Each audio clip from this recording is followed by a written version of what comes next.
Hey, JK here. I want to thank you for sharing part of your day with me.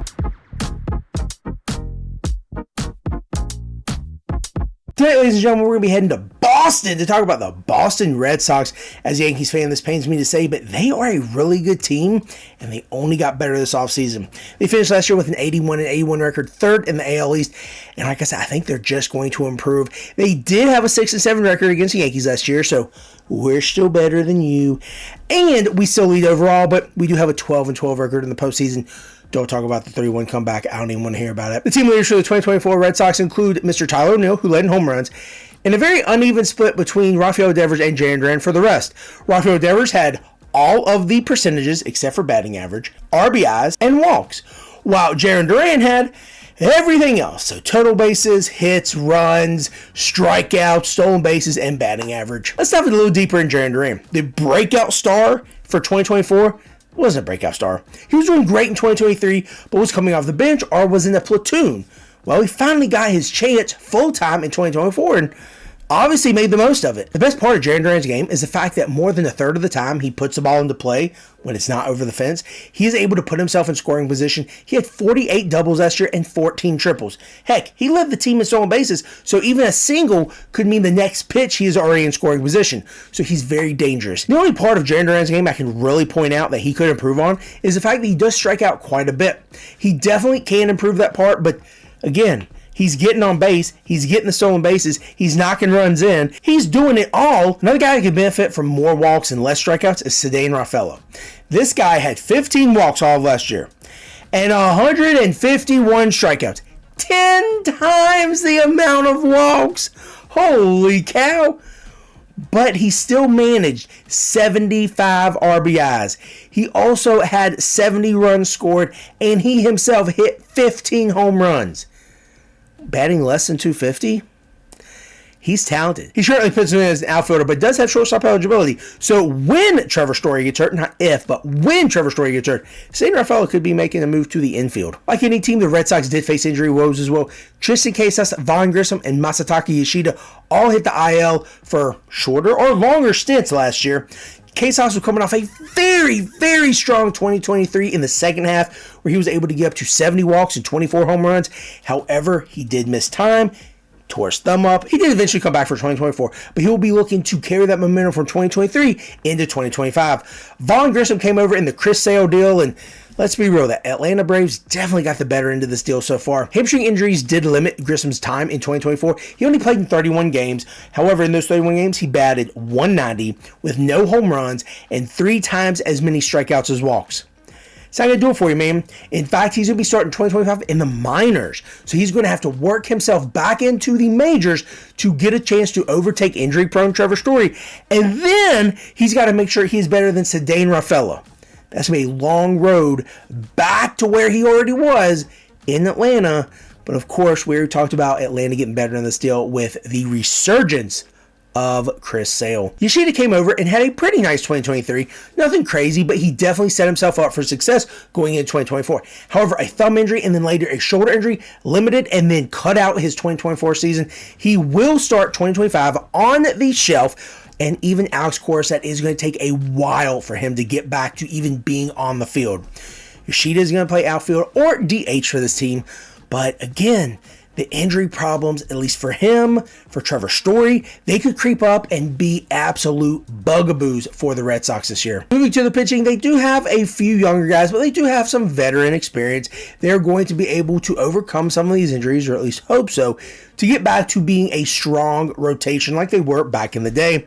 Now, probably not ever going to get back to the Pedro status, but some of these young guys absolutely still have time to hone their skills and, again, try to be in the same sentence as far as, yes, they both played for the Red Sox. I don't think anyone's ever going to touch Pedro and his presence that he had in a Red Sox uniform.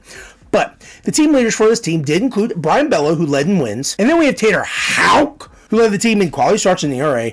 And finally, Cutter Crawford, who led the team in whip and losses and strikeouts and innings pitched and games started.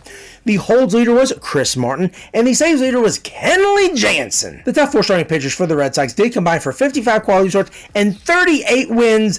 despite 3 of them having a 4+ ERA.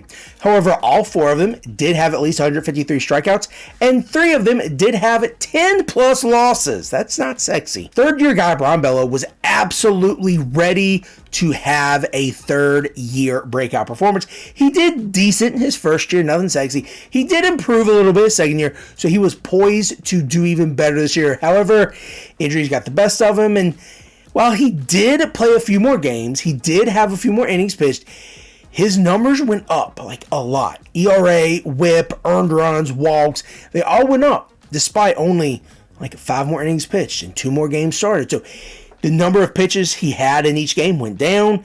The length of time he went in the games went down.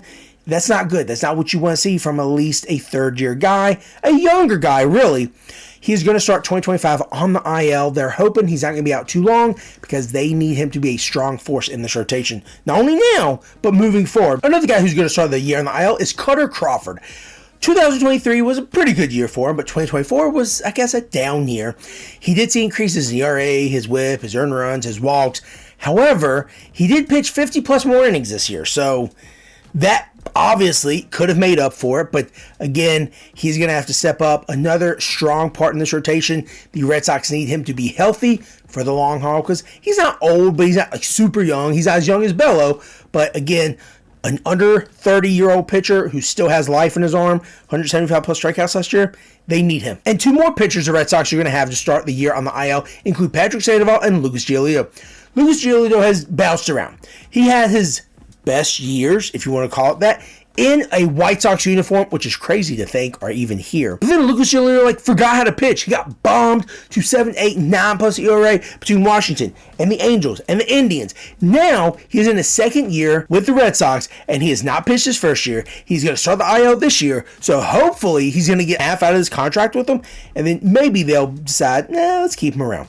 Patrick Sandoval, on the other hand, did great his first year and some change with the Angels. And then, I don't know what happened, man. Between injuries and just not having run support, he looked terrible. So now, again, with the Red Sox, he's going to be on the IL. He is going to be another contributor to this rotation who absolutely could be a surprise for them. The bullpen for the Red Sox is actually looking pretty strong this year. Last year, they saw an aging Kenley Jansen rack up 30+ saves, only to have 3 guys with 13 or more holds. One of those guys, Chris Martin, arguably the best, did leave for free agency, but then that does leave Justin Slatton, that also does leave Liam Hendricks, and that also does leave flamethrower Aroldis Chapman. So they're all going to be vying for 7th, 8th, and 9th inning roles, and they very well could be mix and match, depending on what Cora wants to do. Speaking of the bullpen and the fact that they lost Chris Martin, they also lost Kenley Jansen. They also lost starting pitcher Nick Pivetta, who was absolutely phenomenal for them these past few years. He did start as a reliever, then he moved into a swingman type secondary starter, and then he actually did start games. He was wonderful for my fantasy team when he was a swingman or secondary starter. I would get the strikeouts, I would get the potential wins, I would get the ERA and whip probably surge because he's not very good at keeping the ball in the park or limiting hits and runs. But he can strike some people out. They're also going to really miss Tyler O'Neill. He was their home run leader, their outfield guy who finally came over, found his life when he left St. Louis. He did have an IL stint once or twice. But with him gone, who are the Red Sox going to have to fill this void? Well, I think they found a guy. The cheater Alex Bregman, and the worst ambassador of someone apologizing I've ever seen in my entire life. But mostly they picked up starting pitching. Well, it'd be great if the starting pitching was actually healthy, but several of them are hurt. But Walker Buehler, who had a terrible season in 2024, but postseason looked good. Patrick Sandoval, who had a pretty good season a few years ago, hurt now. Quinn Priester, who wasn't anything sexy in Pittsburgh, and now he's going to potentially be in the starting rotation, but the biggest pickup for them was Garrett Crochet. I really don't agree that he's as great as people say he is. Now, don't get me wrong, he's better than me, and he's obviously got major league talent, and he came over from the White Sox. Was it the White Sox team that made him look so good? Was it the fact that the rest of the team was so bad that he kind of shined through? I don't know. I think he's doing well. I hope he gets blasted every time he plays my Yankees, but for the most part, Crochet is absolutely going to be a vital part and is going to be the ace of this team moving forward. That might not sit well with Houck, that might not sit well with Cutter Crawford, but at this point in time, throw more strikes, keep ERAs below 4, and you'll be the ace again. With 3 teams down in the AL East, we're going to move into Baltimore to talk about the Orioles. These guys kept the Yankees on their toes the entire season, and their young core is so good, they had to trade some of them away. Join me here later as we talk about them right before we get to my New York Yankees. This is Jake Cake, and I want to thank you for sharing part of your day with me.